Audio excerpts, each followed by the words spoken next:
اس پریشانی اور غم کی وجہ سے وہ آپ کی مجلس میں شریک نہیں ہو رہا۔ رسول اللہ صلی اللہ علیہ وسلم کو موقع ملا، آپ اس کے گھر تشریف لے گئے، آپ نے ان سے ملاقات کی۔ ملاقات کرنے کے بعد بیٹے کا پوچھا تو اس نے بیٹے کے متعلقہ بتایا کہ وہ تو فوت ہو چکا ہے۔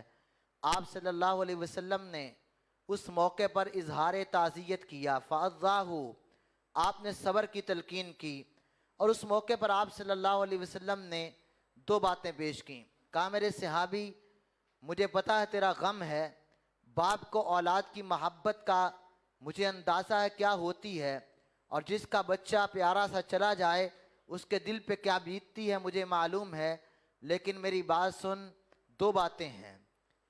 کیا تو پسند کرتا ہے کہ تیرا بیٹا زندہ ہوتا اور تو اس سے فائدہ حاصل کرتا، تیرا بڑھاپے کا سہارا بن جاتا، تیری خدمت کرتا، کچھ دنیا کما کر دے دیتا، دنیا دے دیتا؟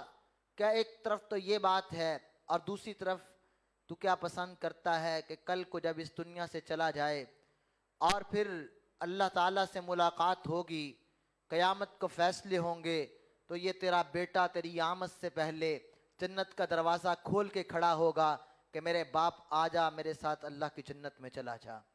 آپ صلی اللہ علیہ وسلم نے دو باتیں کہیں تو صحابی کو پسند کیا ہے؟ فوراً کہنے لگے اللہ کے نبی صلی اللہ علیہ وسلم، احب ان یفتح لی، میں پسند کرتا ہوں کہ میرا بیٹا اگر دنیا سے چلا بھی گیا ہے، غم بڑا ہے، لیکن آپ نے جو جنت کی نوید اور بشارت عطا کی ہے، اللہ اس کے ذریعے میرے غم کو آسان کر دے۔ میں یہ پسند کرتا ہوں کہ میرا بیٹا کل قیامت کے دن میرے لیے جنت کا دروازہ کھولے۔ آپ نے زبان نبوت سے ارشاد فرمایا، کہا میں وحی کی زبان سے کہتا ہوں، فَهُوَ لَكَ، میرے صحابی تو صبر کر لے۔ ایک طرف دنیا کا غم ہے، بیٹے کے جانے کا ایک احساس ہے، اور دوسری طرف جنت کی بشارت مل رہی ہے، تو صحابہ کی پسند یہ تھی کہ اگر بیٹا بھی چلا جائے تو کیا ہوا، اگر اس کے بدلے میں جنت مل جائے تو ہر غم آسان ہو جائے گا۔